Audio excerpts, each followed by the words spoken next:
Lors d'une audience, Young Thug s'est effondré, 6ix9ine a volé dans un bar, il s'est fait virer, je vais tout vous expliquer dans cette vidéo, donc sans plus tarder, let's go pour les news.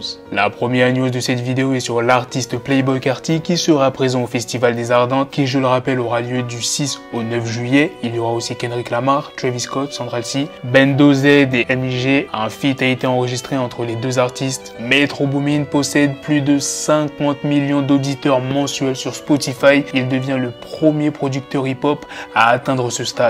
En parlant de Metro Boomin, il s'est exprimé sur Young Thug qui aurait enregistré son couplet du morceau Skyfall de Travis Scott alors qu'il était en train de dormir. Il dit Metro, il était en train de dormir quand il a enregistré ce couplet sur Skyfall. Il était en train d'enregistrer, mais il dormait, bro. Il était claqué. Vous pouvez clairement voir que le Renoir dormait. Mais il fait tellement corps avec la musique, il ne fait qu'un avec la musique.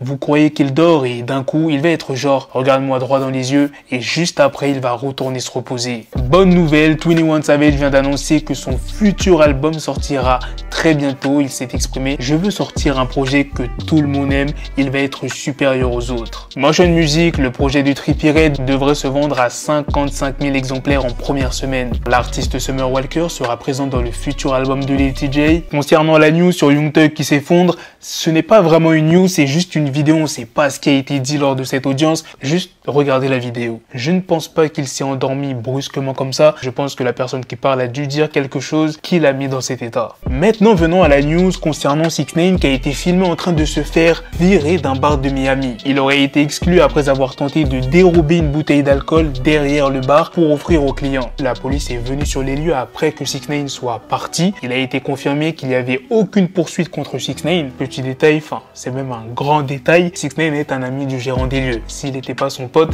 c'est sûr qu'il aurait porté plainte. Blueface et Akademiks se sont embrouillés. Tout a commencé quand DJ Akademiks a déclaré le 20 janvier sur son live Twitch qu'une des maisons de Blueface avait été saisie par la justice. Et Blueface a réagi sur Twitter en disant: Akademiks fait de l'argent grâce à des donations. Trouve-toi un vrai job, frérot. Ensuite, Akademiks a taillé Blueface. Blueface a répondu en le critiquant sur son âge, sur son occupation. Il a aussi mis ce tweet-là: je pourrais tweeter sur Akademiks toute la journée. Lol, je suis mauvais gagnant. Et après ça, Akademiks, il est allé très loin. Ce matin, je vous ai parlé des dernières actualités autour de Blueface et sa copine Christian Rock. Eh bien, Akademiks, il est prêt à offrir 5 000 $ à chaque amant qui voudrait bien témoigner sur son live Twitch. Il propose même un test ADN pour savoir qui est le père du bébé. Il dit mot pour mot: j'ai 5 000 $ par Renoir qui a foudroyé la copine de Blueface et qui viendra sur mon stream Twitch et expliquera comment c'est arrivé. Test ADN inclus. Le grand AK va offrir un test de paternité pour ce pauvre Renoir de Blueface complètement fauché. Je suis prêt à mettre 50 000 $ pour ça.